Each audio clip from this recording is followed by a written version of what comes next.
Well, everybody's interested in who's going to be the best team in the Valley. There's going to be a lot of argumentation over that in the next 10 or 11, 12 weeks, but we have our preseason All-Valley team, and I'd like to share it with you right now. Number one might be a surprise to some people, but it's not a surprise to the Greyhounds of San Benito, because our estimation is that with 8 returning starters on defense and some really, really tough linemen, San Benito Greyhounds, who won 9 times last year, may well be the number 1 team in the Valley, and in fact on this poll says here they are number 1. Number 2, probably not another surprise, I would suppose, the Harlingen Cardinals, good friends of San Benito, next door neighbors as it were. When those two teams get together early in the season, it's going to be a battle of 1 and 2. Harlingen and San Benito, you never need any sort of extra added incentive to see that ball game, but we've got it now because they're our number 1 and number 2.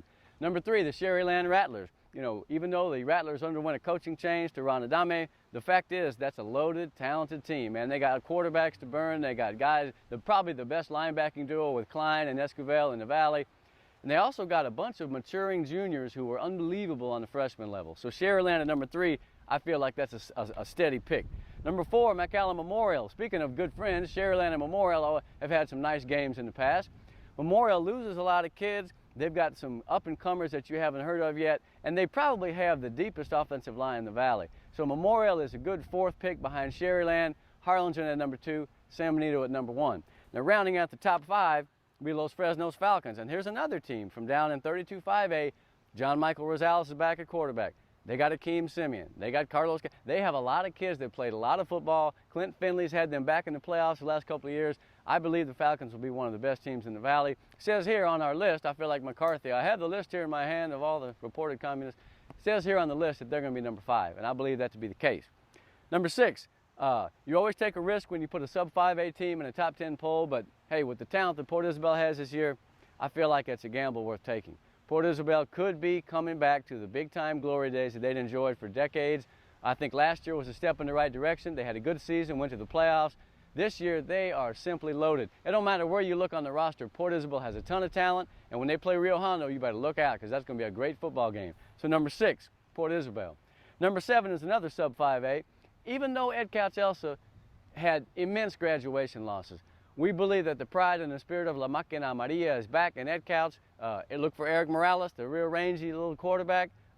Look for Laredo to have a big year. Alvin Lofton's a big defensive lineman. Ed Couch is looking strong. They do lose Weslaco East out of that district, which I believe is going to help them, although that's no knock on the other teams in the district. I believe Ed Couch is a pretty good number 7. Number 8 is another old-time team that's always been good, PSJ North, the Raiders under Bruce Bush. Great offensive line. They've got a breakaway back named Caleb Silva, and they've got some kids on defense that I believe are going to be solid players. We haven't necessarily heard them yet, but I believe PSJ North will be very good. Of course, they play in that murderer's row of 31-5A, but at number 8, PSJ North. Number 9 is a traditionally very physical and tough team, the Donna Redskins. They lost some guys, but if Dion Padilla is back and he's healthy, then I believe you're talking about a very good Donna team. They've also got some issues at running back. They've got some good kids I believe will come up to scratch eventually, but splintered along that roster and depth chart are some great players for Donna. I've always liked Michael Cadena, was a good defensive back to say the least. Donna is our number 9, and let's see if they can compete for that district title with Sherryland over in 35A. Rounding out the top 10, the McAllen Bulldogs. You can never count Coach Harris's teams out. Mackay's got 3 of the best skill players in the Valley, maybe even in South Texas. They got a huge line once again. And remember, McAllen the last several years have been the cardiac kids. They always find a way to get it done in the clutch. So let's look at the top 10. Let's go 10 through 1. McAllen, number 10. Donna, number 9. Ed Couch, or PSJ North, number 8. Ed Couch, number 7. Port Isabel, number 6. Los Fresnos, number 5. Then Memorial, Sherryland, Harlingen, and the Greyhounds of San Benito. So let's try and remember, if this top 10 ends up being somewhat prescient, and this is the way they finished, then we're going to take full credit for it. If not, then you can refer to our complaint department in Portugal, and I'm sure they'll get back to you within 6 weeks. This is Greg Selber for 956 Sports with the 956 and Fox Top 10 for the 2012 Valley football season. We want to thank all of the players that participated in our All-Valley preseason offensive special. And of course, thanks to Dr. Greg Selber, part of the team here at 956sports.com for making this possible. Now next Sunday, we'll have our All-Valley preseason defensive team. Don't forget, tweet me at 95640 or hit us up on the website at 956sports.com.